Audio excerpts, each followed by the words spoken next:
Welcome to episode 15 of the Princeton Podcast with Mayor Mark Freda. In this episode, Mark sat down with Elizabeth Romanaux, the founder and project director of the new Princeton Einstein Museum of Science, currently in the process of funding and development. Elizabeth brings to this project many years' experience in marketing and public relations, and most recently, her 28-year tenure in leadership positions at the Liberty Science Center, where she promoted the center's programs, exhibitions, and films to the public and the media.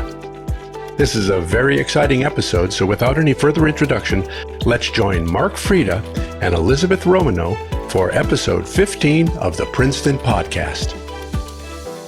Elizabeth, thanks for joining us this morning. Thanks for having me, Mark. Happy to have you here, truthfully. So Elizabeth, you have this idea for Princeton. Can you share what that idea is? Yeah, I really think that it would be fabulous if we had a boutique Einstein Science Museum to, remind people about the fact that Einstein lived here for 22 years. This is where he chose to live, and also inspire the next generation of thinkers and scientists and artists as we look at what inspired him in his life. Yeah, I have to agree. It's a pretty interesting life that he had, and it generates a lot of interest. A lot of people come to Princeton for that. But my understanding is that you actually you're not just somebody randomly trying to start a museum. You actually have expertise in this area. Can you describe what that is? Yeah, well, first of all, I lived in Princeton most of my life and heard lots of stories from my dad and others who were undergraduates at Princeton who would encounter Einstein here and there. Wonderful, very warm stories about him as a person. And I also spent the last 28 years working at Liberty Science Center in Jersey City, which is a major hands-on science center. So I have a pretty good idea about how a museum is put together, why it needs to be run by a business, and how to really delight people who come in the door. Okay, so I guess the next natural question is, do you have a preferred location for this potential museum? I have one location that I think would be fabulous, which is the Triumph Brewing Building on Nassau Street, 138 Nassau. It is large, 11,000 square feet. It has a 30-foot high ceiling, and the brick is just wonderful. I love the brick, the texture of it on the inside. So that's the building I really hope to put the museum into. And that building has such a interesting history, having been a bowling alley at one time. It's been a number of restaurants/bars, and the brew pub Triumph, which recently just closed there and hopes to move elsewhere. So this is kind of, to me, it's kind of cool and interesting that it might have another great use, and this would be a tremendous use as the museum, as the Einstein Museum of Science. You mentioned the high ceiling, but and the interesting brickwork. Are there other things about the building that you think make it attractive for this type of use? Or? Well, oddly enough, I love, if you've been into Triumph, you've seen it has a very long entrance because the building is actually behind the row of buildings that face Nassau Street. So you walk down a very long hallway, and that will be a great place to put some trompe l'oeil, space fabric time flooring down. I've seen some that's astonishing looking, and sort of start the introduction to the experience right there. Also, it will let us line up an entire school group out of the rain. So that's one plus. And the building is very long and comes out onto the alley in the back. And there's been some discussion about putting a visitor center in there with restrooms and so forth near the retail area so that the Princeton merchants, who are often besieged by people using the bathroom, will not be in the bathroom business anymore. They can go back to, what they're good at and send them down the street to the Einstein Museum to use the facilities. It's really well thought out here so far. This is pretty cool. And then I think you mentioned that you lived in Princeton for quite a while. Did you actually grow up here, or you just been here for quite a while? I'm sorry, I missed that detail. We moved here in the very early 60s, went to DC for 2 years, came back I think in 64. And then I lived here until I, went to college, had an adventure. And then I came back in 88, I guess, and I've been here ever since. Yeah, I think I always find that when people want to do something large, this type of scale of endeavor, having a sense of the community and having been here a while, I think is very helpful and helps you make connections and, connect the dots. And my mother was chairman of the regional planning board for a long time. she and a group of other people saved the Princeton Battlefield Park from development and also the DNR Canal Park. They were very instrumental in sort of shaping how Princeton looks now. And my dad was a local physician. So, my roots go very deeply into the community. It's talking about your parents kind of jives in my mind that, your parents' generation, as you said, they saw Einstein on the street, they could talk to him. But it seems that direct connection is fading more and more every day, right? Because, we're all getting older. And so the people that were alive when Einstein was here, that's probably a shrinking group of people. Yeah, I think very much shrinking. And, when I walk around, I can see the places where my dad said, Einstein was there and he was eating an ice cream cone and he'd forgotten about it. And the ice cream was dripping off his elbow as he walked along. All these wonderful little vignettes. And I've heard other vignettes from people saying that, Einstein was once walking past a field where some little boys were trying to throw a boomerang. And he went and he said, "Oh, here, you're doing that wrong. Let me show you." He took the boomerang from them and threw it so that it came back. And I just think that connectiveness to Princeton people, his willingness to be one of us and move among us, made him different than other luminaries we've had in town in the sense that he was very approachable. And I think that too is another reason to put up this museum. He was one of us. Yeah, having I'm here mostly to talk to you, but I'm going to jump in with another little story because, you said that, there's all these connections, but, my mother worked at Princeton Hospital when it was in town for a long time. And, she met him some number of times when he was a patient and seeing him around town. So I as you said, there's these little vignettes of people that actually interacted with Einstein and to get those stories and share those stories, I think is extremely interesting.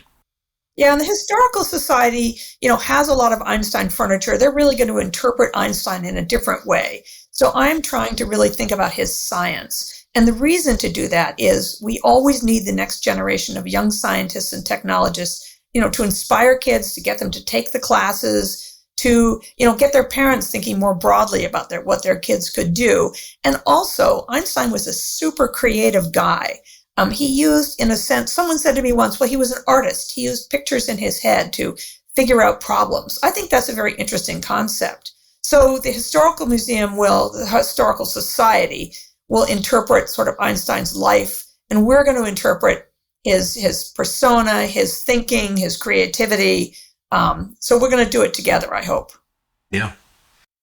So looking at the building that Triumph Brew Pub just basically closed at, I guess that's going to be somewhat of a challenge to convert that to this use. How hard is that? Yeah, I think this is the case anytime you try to start a museum. And the startup costs are fairly significant. Having crunched the numbers a number of times and talked to some bankers and investment types, they tell me that it will be self-supporting once we get it going. But I feel like there's a mountain to climb in front of me because I'm trying to raise, probably $3 to $4 million to buy the building. And then I probably need another $10 million to outfit it. It needs a new roof, a new HVAC system. In the age of COVID, we want higher air handling capabilities. I haven't been able to put a hard budget together, but it's a significant amount of money.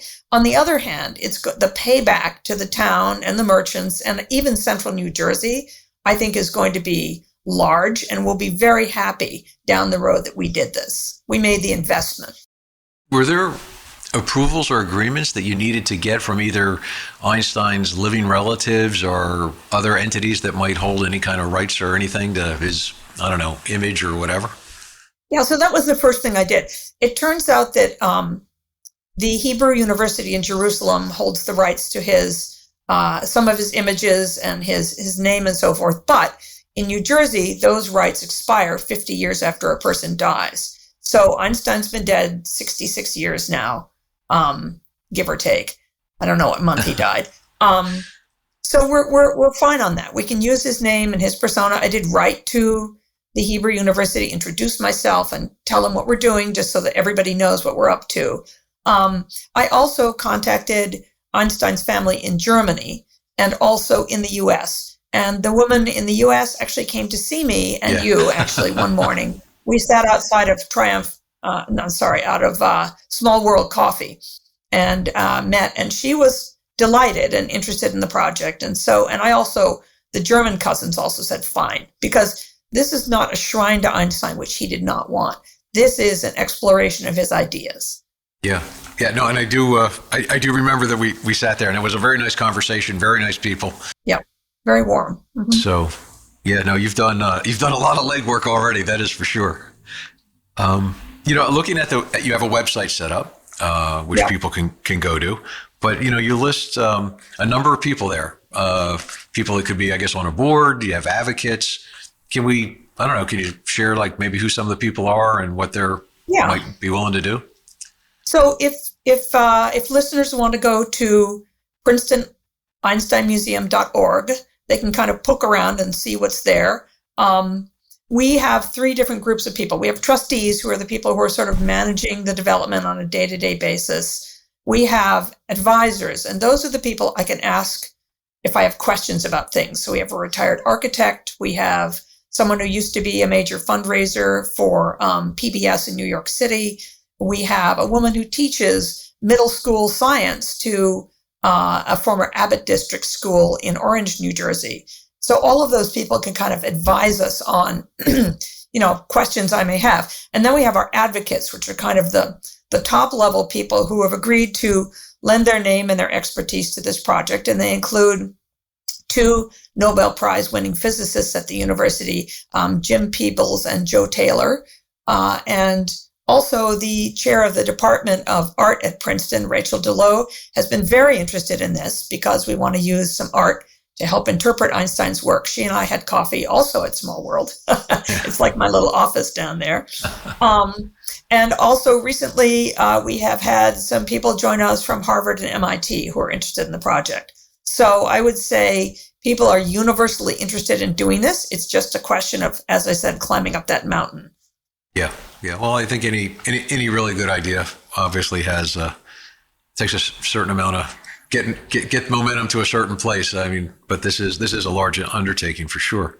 Well, the good news is I'm pretty stubborn, so I'm going to keep working away at this. There you go. So what kind of reaction do you get from most people that you happen to talk to about this idea? I don't think one person has said to me they didn't think it was a good idea. I mean, everybody loves the idea. We, Princeton Public Library, let us come for Pi Day twice, once on the Saturday before Pi Day and once on March 14th. And we talked to lots of people, retired people, kids, parents, everybody loved the idea. One woman came up to us and she said, it's about time. So that was kind of fun. People universally like the idea. I mean, all of the folks we've talked to, the scientists, the politicians, the bankers, everybody thinks it's a great idea. So I know it's just a question of time before I crack the code on, getting some people who want to come in and help us kick off the capital campaign with a major gift. And of course, there'll be naming opportunities and so forth. But it's an opportunity to contribute to the betterment of Princeton in the future because, Princeton is a place people come to walk around. They bring their kid in a stroller. You see them on the weekends downtown. But at the moment, there isn't really anything to do. They can have a meal. They can shop a little bit. But I feel like, we're more than that in Princeton. This museum will represent sort of who we are as a place, sort of, I don't want to say intellectual because it sounds wrong, but I mean, an idea with some meat on the bones, a thing to do, a thing to think about later, a way to be inspired. It's a completely different direction for the town to take now. But I think Princeton's at a point where it's going to be useful to have something like this you could have meetings there. You could have birthday parties there. You could do all sorts of things there. Yeah. And I think it's important when you look at the mix of opportunities for visitors and people that live in town in the central business district and throughout the town, through all the different business areas, is, what are the attractions? And the attractions can't simply be, we have a lot of great restaurants. I mean, there's got to be more to it. So, I know in a number of meetings I go to, that's something that's discussed is, what other businesses do we need to attract to the town? But it's not just businesses. It's what are the other things that we can bring that are going to bring people here? And this type of use is, it is something that we don't have. And as you said, the interest is pretty widespread. So, I mean, I got to think if I'm coming from wherever and somewhere in Jersey or Eastern Pennsylvania or even New York City, we get a lot of people. This is, to me, is like a great fit. Well, and in the museum community, we talk about dwell time. Dwell time is how long people stay at your venue. So if we think of Princeton as a venue that people choose to come here on the weekends, and they're coming here, to get out of their houses and do something with the kids in the afternoon, when you increase the dwell time, so they come, they have lunch, then what? They walk around a little bit, then maybe they leave. Or if you have things to do that are very inviting, then they stay. And after they go to the museum, maybe they decide to get a cone or go to a store. Or maybe, when they see there are a number of things to do here, they decide to book a room for the weekend and they stay. Now they're buying, 4 meals and going to McCarter or going to Morven or, going out to Historical Society. You start to build more of a sense of Princeton as a hub of things to do and see, things to think about. And I think it really, it enhances the brand of the town, if you will. Yeah, no, I definitely agree with that. So where would you get like the materials and items to put into the museum? Well, this is going to be a little bit different than a historical type museum. I'm not going to have Einstein's pipe and his shoes and all that stuff. I mean, for one thing, I don't own them. For another thing, it's a different kind of museum that requires different insurance requirements and fire and safety when you have valuable artifacts. So what I want to do is people are going to come in and there's going to be an introductory gallery for some context. What was Einstein doing here? Was he at the university? Everybody thinks he was, but of course he wasn't. He was at the Institute. So will orient people. There'll be some videos and things about Princeton. I also want to talk about Einstein's relationship to, refugees, to well-known Black Americans, what he was friends with, like Marian Anderson and Paul Robeson. I want to paint a picture of him as a person, not just a science genius, but a real humanitarian. And then when people complete that, they're going to go into a small stand-up video immersion theater where the video is running on 6 surfaces, floor, ceiling, and walls. And this will be a really stunning video. I found a videographer who has 4 Emmy Awards who wants to help with this, about how Einstein proved, how Einstein's theory of the space-time continuum was proven. It's actually pretty easy to understand, believe it or not. And then we're going to have some hands-on exhibits about Einstein's work and how it influences our lives today, because the things Einstein did contribute to GPS, cell phones working, people at the International Space Station. A broad area of science opened up and has affected our lives through his work. Then up in the ceiling, we're going to have art, large-scale kinetic art, to help interpret physics, cosmology, mathematics, and Einstein's work. And that's where Rachel Delow, Professor Delow, is interested in helping. We want to invite famous artists as well as high school kids to contribute to that. And then, of course, you'll have at the back, as I mentioned before, a visitor center that people can come into from the back end with restrooms, retail, all that kind of thing. I'm ready to buy my ticket. I'm ready to stop by. Well, come on in, Mark. You can cut the ribbon, okay? There we go. We'll cut it with a laser or something interesting. What a great idea. Elizabeth, are there other Einstein museums in the United States? I looked around for a long time because I couldn't believe it was true, but I didn't find one, or not even an exhibit. I found nothing. That's very surprising to me. I don't know why there isn't one, but really, if you think about it, Princeton's the perfect place. He chose to live here. This is where he came when he left Nazi Germany with a $5,000 bounty on his head. And, in those days, that was big money. He wanted to be here. And so I want him to remain here, if you will. Great thought. So, Elizabeth, how can people help support this idea? How can they help you move this idea forward? Well, I'm interested in, ideas people might have. They can send an email to Einstein Museum at fastmail, F-A-S-T, fastmail.com. We are looking for contributors to the capital campaign, as I mentioned. A Triumph is moving out of the building at 138 Nassau Street. So very soon I'm going to have to fish or cut bait, if you will, decide what to do about that building. But looking at the other retail spaces in town, the ceilings are too low and they're too small. I mean, this is the building we need to create this fabulous resource for Princeton. So I hope people will consider making contributions. They can go to the website, which is, again, PrincetonEinsteinMuseum.org. And there are some Donate Now buttons on the page with PayPal. Or they can just drop me an email, as I mentioned, to EinsteinMuseum@fastmail.com. So I guess, and you kind of alluded to this, but I'm going to ask it again. A lot of times in these podcasts, I ask the same question a couple different ways. But, how do you see the Einstein Museum of Science benefiting Princeton?